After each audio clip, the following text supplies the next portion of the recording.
In New Kingdom Egypt, the kings kept pushing their tombs deeper into the Valley of the Kings. That work needed specialists, men who could cut, plaster, and paint stone with precision, day after day.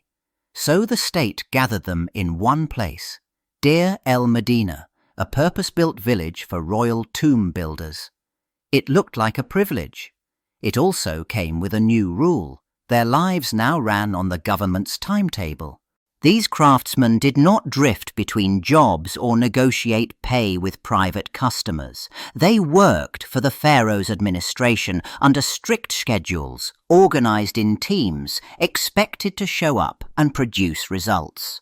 In return, they did not receive coins. They received rations. Grain, beer, and other basics arrived as monthly deliveries, measured out and recorded. It sounded dependable, until you realized it had to keep coming. That arrangement changed what work meant. If the supply system ran smoothly, a household ate, children grew, and men kept carving the king's eternal home. If the deliveries slipped, everything slipped with them. There was no backup wage, no side market that could replace a missed month of grain.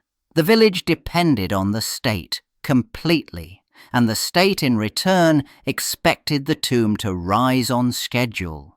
The system that kept the tomb builders working also kept them fed.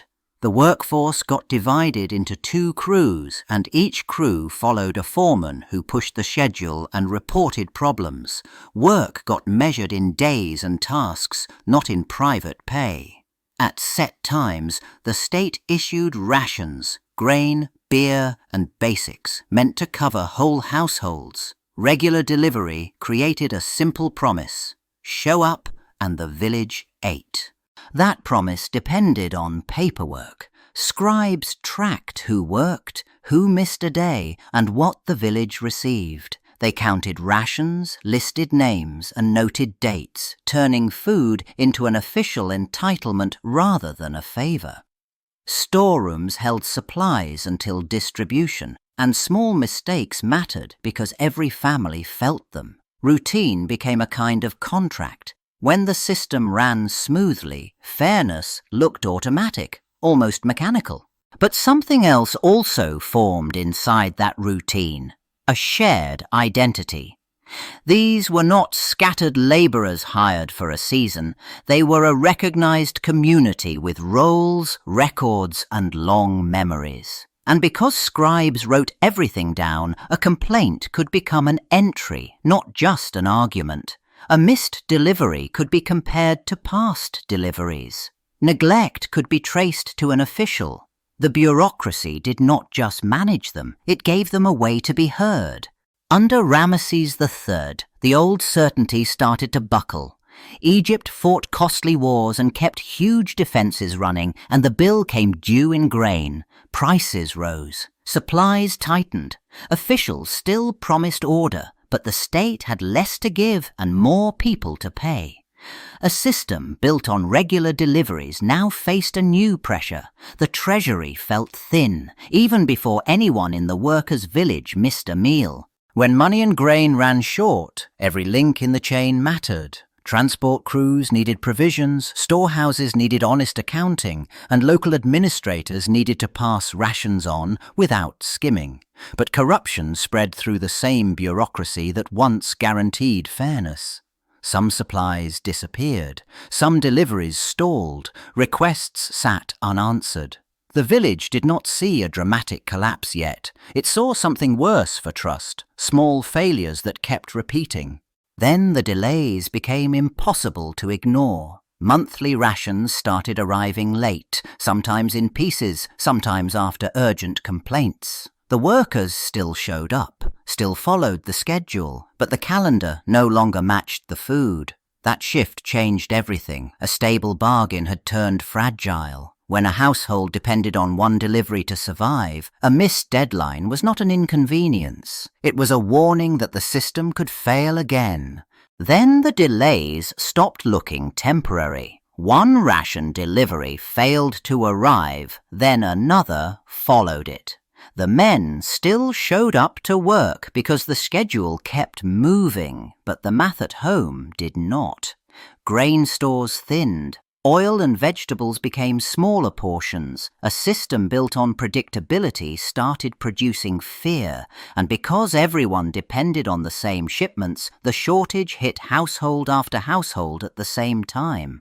Workers reported the problem through the usual channels, and the answers came back as excuses. Supplies had been held up, paperwork had not cleared, the storerooms had been checked, the delivery was on its way. Each message asked for patience, yet nothing arrived to prove it. Days turned into longer gaps. The officials still acted as if the problem was minor, but for families living on fixed rations, it already counted as an emergency. At first, hunger felt private, like each household had failed to cope.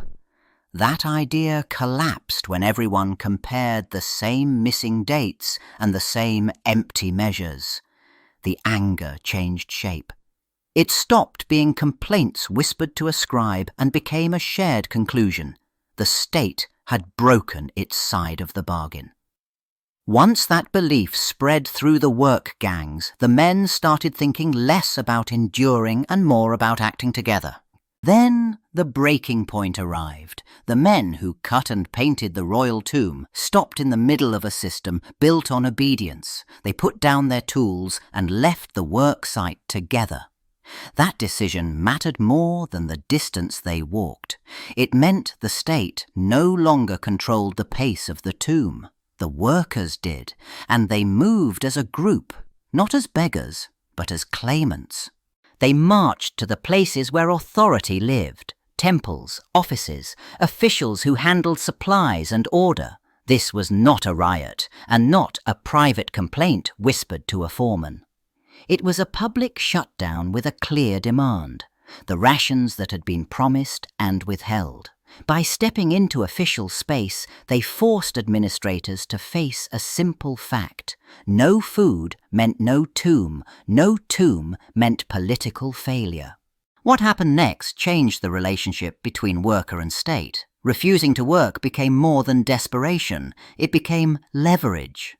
The craftsmen learned they could bargain by withholding the one thing only they could provide: skilled labor on a royal deadline. The government learned it could not solve this with silence because the silence had a cost. This became the first recorded labor strike, and it worked because it was organized. Once the workers stayed out, the standoff turned into paperwork. Scribes followed the movement and wrote down where the men went, what they demanded, and who received them. That mattered because it meant the protest entered the state's own record system. Local officials rushed to contain it. They sent messages, checked storerooms, and looked for anyone who could authorize grain. But every step took time, and time was exactly what hungry families did not have. The officials tried quick fixes first. Small amounts of food appeared, just enough to soften the crisis without admitting failure. Promises followed, aimed at getting the crews back on the cliffs. Yet the workers did not drift back to their tools. They kept moving as a group, kept returning to authority, and kept repeating the same point. The state owed them what the schedule promised. In that moment, a ration delay stopped being a local problem and became a public challenge. What made this different from countless other disputes was that it stayed written.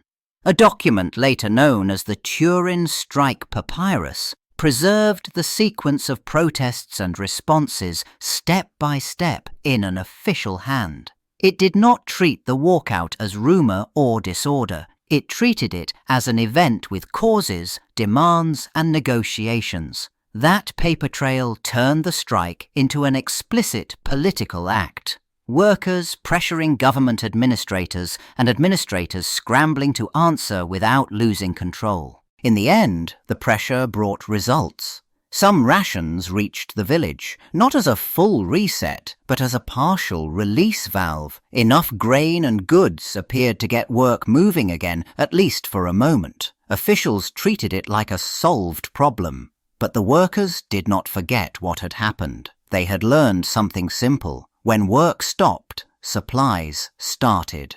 Then the pattern returned. Deliveries slipped again, excuses followed again, and the gap between promise and reality opened right back up. This time, the response came faster. Walkouts happened again. Sit-ins happened again. The men used the same moves, leaving the job, gathering where authority had to notice, forcing the bureaucracy to react. The tactic did not feel shocking anymore. It felt practical. Each repeat changed the balance. Striking stopped being a single explosion of anger and turned into a tool the workers reached for when the system failed. It worked often enough to prove the point, but never enough to end the crisis. Rations came in pieces, late and uncertain. Work restarted, then stopped, then restarted. The village lived in a loop, bargaining through refusal, surviving through pressure. As the walkouts repeated, it became harder to pretend this was only about a late delivery. Under Ramesses III, the whole system that fed Deir el-Medina began to look unreliable. Officials mismanaged accounts. Orders got lost. Promises replaced supplies. The workers had done what the state asked all their lives. Work, obey, wait for rations. Now the rations arrived like favors, not rights. Behind the delays, another problem surfaced. Food and goods disappeared from storerooms before they ever reached the men who had earned them.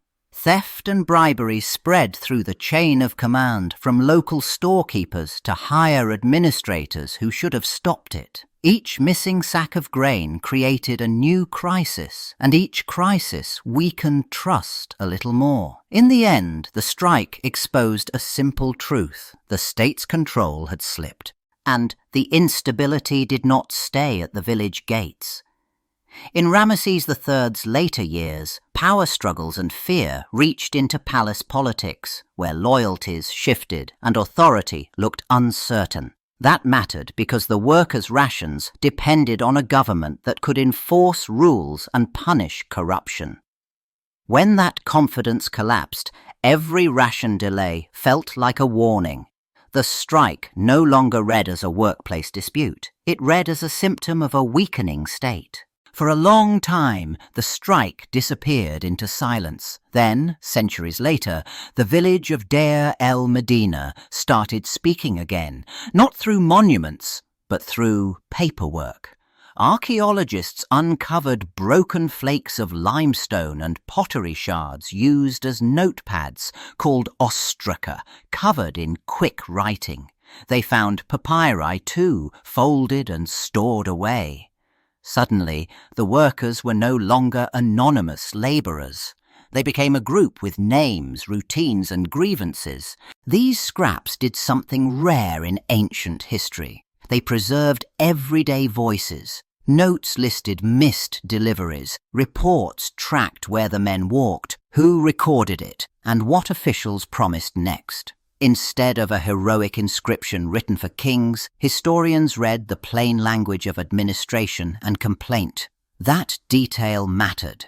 It allowed the strike to be reconstructed step by step, not guessed at. Cause led to effect, and the chain held together. Because so much survived, the strike stopped being just an Egyptian episode and became a global reference point. In labour history, most early conflicts left only rumours or a single line in a chronicle. Here, the evidence carried the weight of a case file. Scholars compared documents, checked dates, and followed repeated walkouts across the weeks. The result was a cornerstone study. Not the first people to suffer at work, but the first whose protest was recorded clearly enough to teach. Across the modern world, workers relied on labour laws, union contracts, and courts to set basic rules. When those rules failed, strikes happened in public, with headlines, votes, and negotiations built into the system. But none of that had existed at Deir el-Medina. Those craftsmen lived on state rations, not wages, and the delay of food worked like a delayed paycheck. Their leverage came from one simple fact. Without them, royal projects stopped. What made their action feel familiar was not the setting, but the logic. They acted together, they targeted the pressure point, and they demanded a clear outcome. They used the dependents that had controlled them as their bargaining tool, and officials had responded because the state needed work to continue. In later centuries, unions formalized that power and laws tried to manage it, but the basic engines stayed the same. Collective refusal forced negotiation. For a long time, that first strike stayed locked inside specialist books, treated like a rare problem in a remote place. Then the records changed its role. The story turned into a teachable origin point because it showed worker power before modern politics, before industrial factories, before legal protections. It proved the right to strike had not started as a right at all. It started as a tactic, ordinary people discovering that unity created leverage.